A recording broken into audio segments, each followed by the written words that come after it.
আসসালামু আলাইকুম। Hello everyone, welcome back to my channel. আশা করছি আপনারা সবাই খুব ভালো আছেন। আমিও আলহামদুলিল্লাহ অনেক ভালো আছি।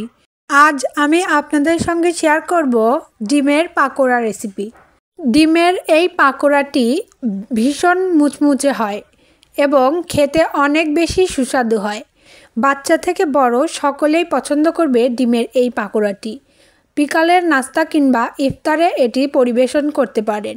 ডিমের এই পাকোড়াটি বানানো যেমন সহজ, খেতে তেমনই বেশি সুস্বাদু। তো চলুন দেরি না করে শুরু করি আজকের রেসিপি। ডিমের পাকোড়া বানানোর জন্য এখানে প্রথমে একটি পাত্র নিয়ে নিয়েছি। এই পাত্রের মধ্যে দিয়ে দিচ্ছি 1 কাপ পরিমাণ বেসন। তারপর এর মধ্যে দিয়ে দেব হাফ কাপ পরিমাণ আটা। আপনারা চাইলে ময়দাও ব্যবহার করতে পারেন। তারপর এর মধ্যে দিয়ে দেব 1 চা চামচ পরিমাণ শুকনো মরিচের গুঁড়া। তারপর এর মধ্যে দিয়ে দেব হাফ চা চামচ পরিমাণ হলুদের গুঁড়া এবং হাফ চা চামচ পরিমাণ ধনিয়ার গুঁড়া। তারপর এর মধ্যে দিয়ে দেব হাফ চা চামচ পরিমাণ জিরার গুঁড়া। সব গুঁড়া মশলা দেওয়া হয়ে গেলে এর মধ্যে দিয়ে দিতে হবে 1 চা চামচ পরিমাণ লবণ। এবার সব কিছু একসাথে ভালোভাবে মিশিয়ে নিতে হবে। সব কিছু খুব ভালোভাবে মিশিয়ে নেওয়া হয়ে গেলে এর মধ্যে দিয়ে দিতে হবে 1 কাপ পরিমাণ পেঁয়াজ কুচি। এখানে 1 কাপ পরিমাণ পেঁয়াজ কুচি ব্যবহার করতে হবে, কম দিলে হবে না।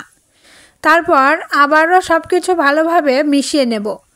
তারপর অল্প অল্প করে পানি দিয়ে একটি ব্যাটার তৈরি করে নেব।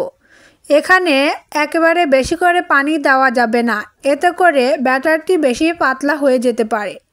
তাই অল্প অল্প করে পানি দিয়ে একটি ব্যাটার তৈরি করে নিতে হবে।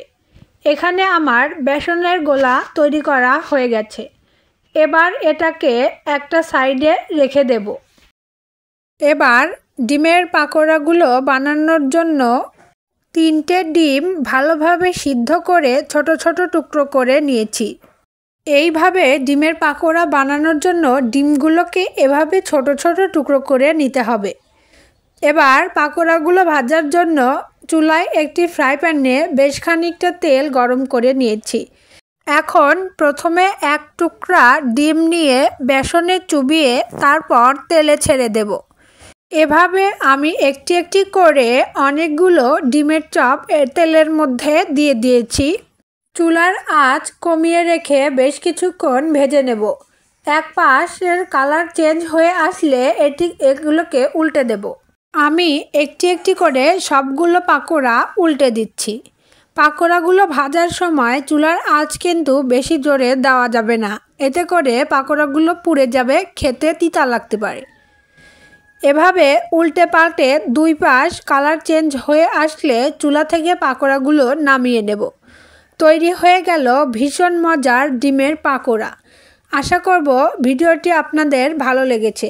ভালো লাগলে একটি লাইক দেবেন, কমেন্ট করবেন আপনাদের মূল্যবান মতামত, শেয়ার করবেন ফ্রেন্ডস এবং ফ্যামিলির সঙ্গে এবং চ্যানেলটি সাবস্ক্রাইব করবেন। আসসালামু আলাইকুম, আল্লাহ হাফেজ।